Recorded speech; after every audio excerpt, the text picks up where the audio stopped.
Hi everyone, this is Alex and welcome to the fourth episode of my vlog. This is where I start taking live poker seriously. After the last two streams I went back to Cluj, I did a lot of packing, unpacking, spent some nice quality time with my family, and now I'm back to Bucharest, settled here, did the setup and everything, and I'm ready to crash. The stream today is gonna be 25.50 RON, which is 510 euros, luckily higher than they usually make it, so yeah. Let's see how the game is, let's see how we run.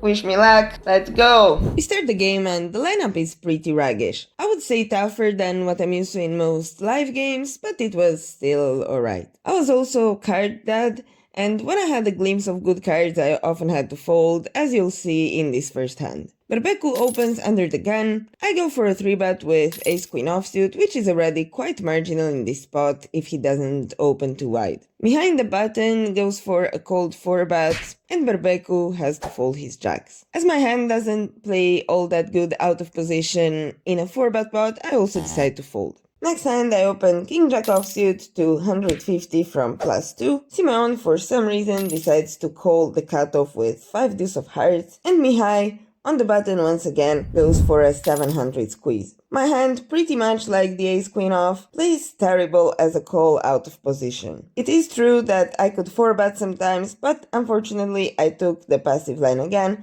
and decided to fold. The other thing that happened in this game is that when I had a good hand, everyone just snap folded. Next hand, Yona opens the button to 150 and I look down at two sexy kings. I 3-bet big blind to 700 and she snap folds. We open another nice hand, ace-5 suited, from the cutoff to 150 and we get called by everyone behind. We finally see a flop, but we hit an almost insignificant pair on a monotone flop and we just have to let it go, once again facing a 450 bet.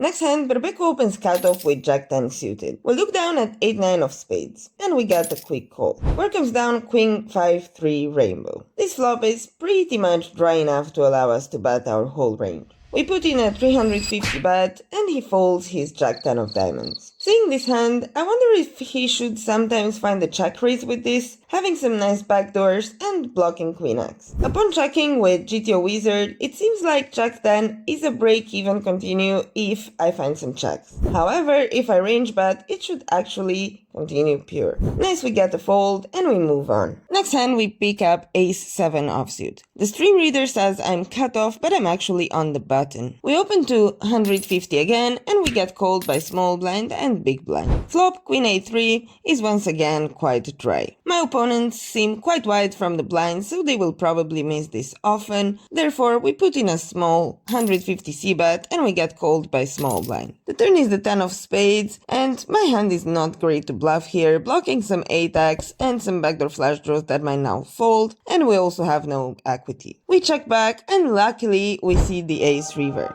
I think my opponent will have some queen x, will have some traps, and we decide to bet 350 in order to get called by the queen. Looking back at it, I think we could make it like 500, maybe a slight mistake here, and maybe we lose a little bit of value as he calls his queen jack. Finally a nice one after being card dead for a while. We look down at ace-10 suited and open 150 from +2, quack quack boom. In small blind decides to 3-bet to 600. He hasn't been 3-betting wide, he was playing a lot of flats, so I thought my hand is quite a marginal call. However, putting in a 4-bet might get folds from better hands like ace-jack off, ace-queen off, and overall just making our life easier post-flop. I make it 1.5k and we get called. Luckily, the flop is ace-9-7, we put in a small 1k c-bet and we get the fold. Seems like the card dead period is over when 15 minutes later we get aces. The hand is even too good for the stream to read it. We open hijack to the standard 150, Simeon calls on the button and we go heads up to a jack 9-7 flop. The board is quite connected, so I'm not going to bet my whole range,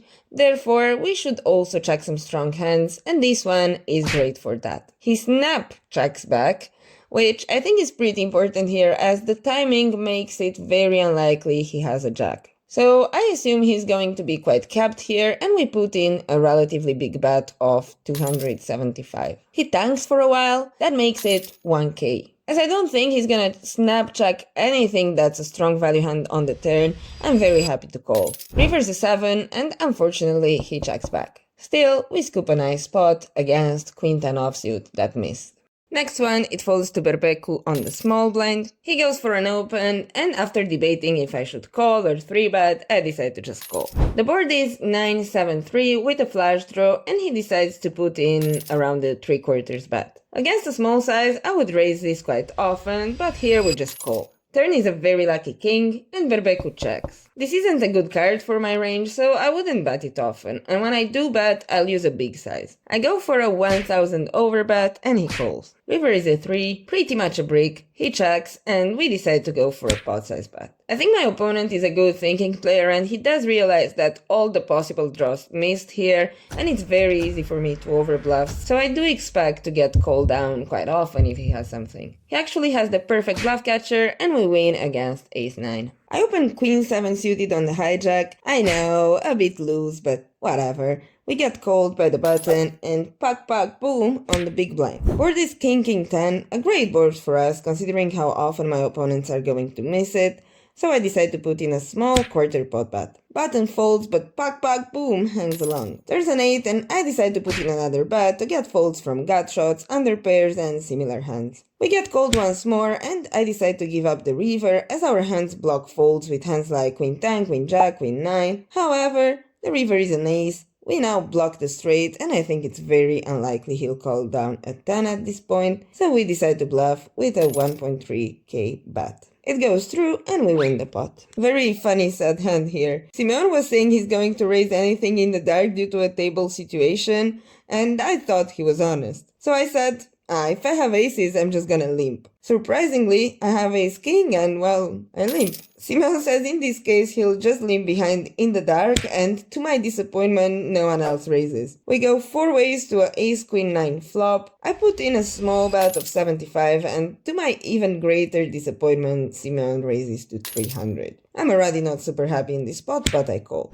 There's a 7, and he goes for a 550 bet, which is quite small. I guess that's what made me call, thinking he can still have hands like jack 10, king jack and whatnot, and we get good odds. On the river, the biggest blank ever, he goes for close to a pot-sized bet, and we call. Why do we call? That's what I wanna know too. I have no explanation but the fact that my fold pattern is completely broken and someone really needs to repair it.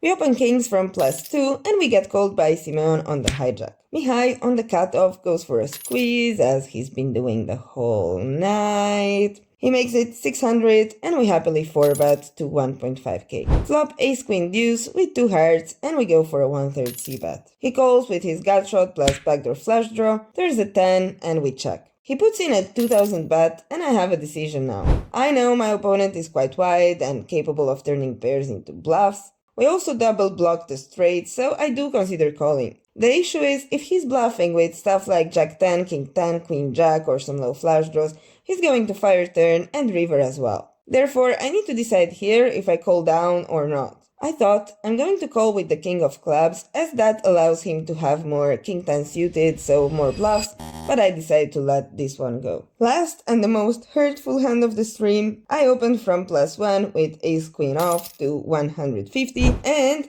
guess what? Mihai 3-bet from the cutoff. Not super surprised. I go for a 4-bet, which I think is quite standard considering the dynamic, but then he goes for a click 5-bet. Remember I folded ace-king in a similar spot before? Well, here I swear I had a feeling he doesn't have it. And I did consider bluff shoving for a while, but then I didn't really know what to base that feeling on. So I thought, instead of punting, let's just make a disciplined laydown. Maybe it's just a reminiscence of getting bluffed before in a similar spot, so I decided to make a disciplined laydown. Of course, I got bluffed.